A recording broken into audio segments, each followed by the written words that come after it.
all we're going to do today is put these connections, or put something here so our motors connect really easily. We'll just plug right into the top and we're done.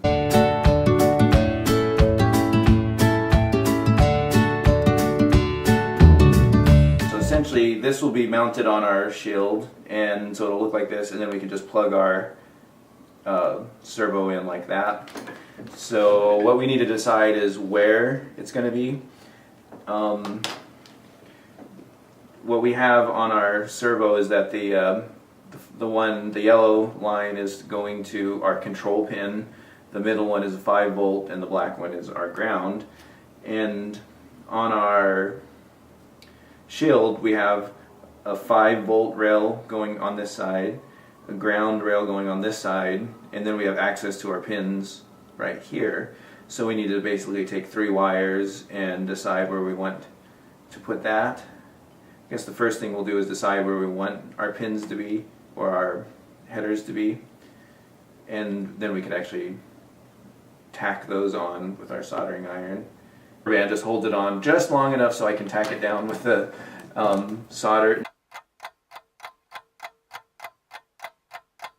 And as you can see, that kind of is at an angle, and that's why you tack it, so you can then bend it straight. And it's easy to loosen, or I could use the soldering iron and melt that one pin and then position it straight if I needed to. It's very difficult if you have 3 of them, and then you have to suck out the solder out of a couple of them before you can get it loose. So you just want to make sure you have decided where everything is at before you commit to soldering all 3. And so I have a space of two hole space between the 2. I think that's fine. And we know 9 and 10 are, well, they're right along here. So just in the name of not crossing over too many things, we should maybe put our control line on this side.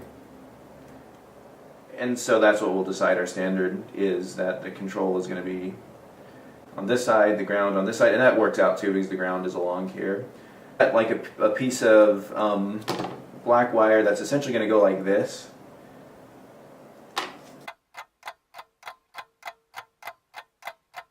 I'll add that in like this.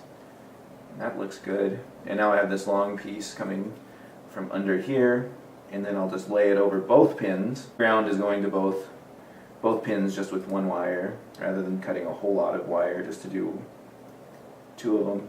I'm trying to be efficient.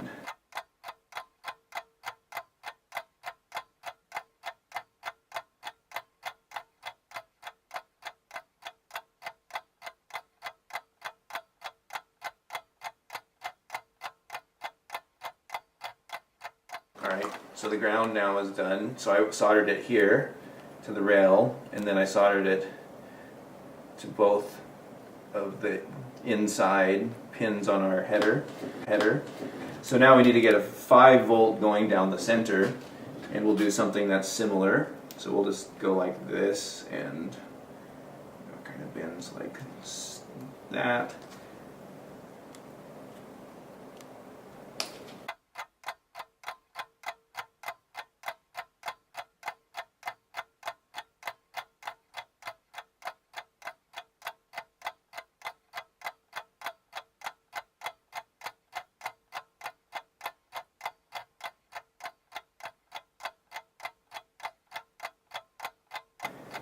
So it's very important, obviously, that you don't accidentally connect the ground to the 5 volt. So you do have to be pretty precise here.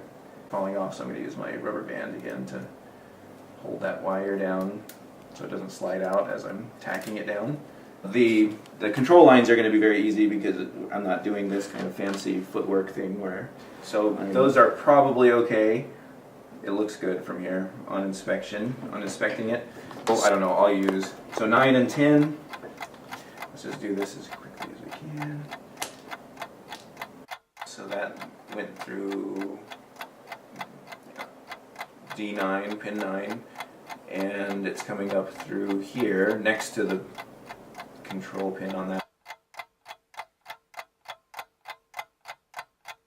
Okay, that one is done. And afterwards we're going to go through and just trim off some of these long pieces and clean up our circuit. So what I'm going to do is, you see the long ones that are up there, I'm just going to trim them because we don't need.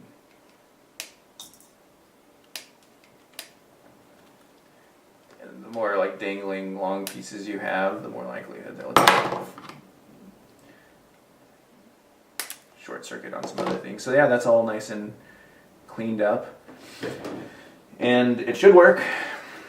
We'll slide it on here. I'll show you it all plugged in. I have the L and the U. Here is for the lower servo. U is for the upper servo. So the lower servo is the blue wire, and that goes to 9. And so this is the lower servo, and so it should go to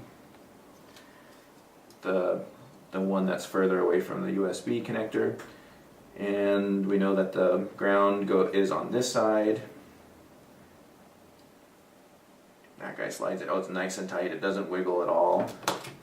And all the other little rants that I go on about all the wires being everywhere gets solved in this nice little thing called a prototyping shield.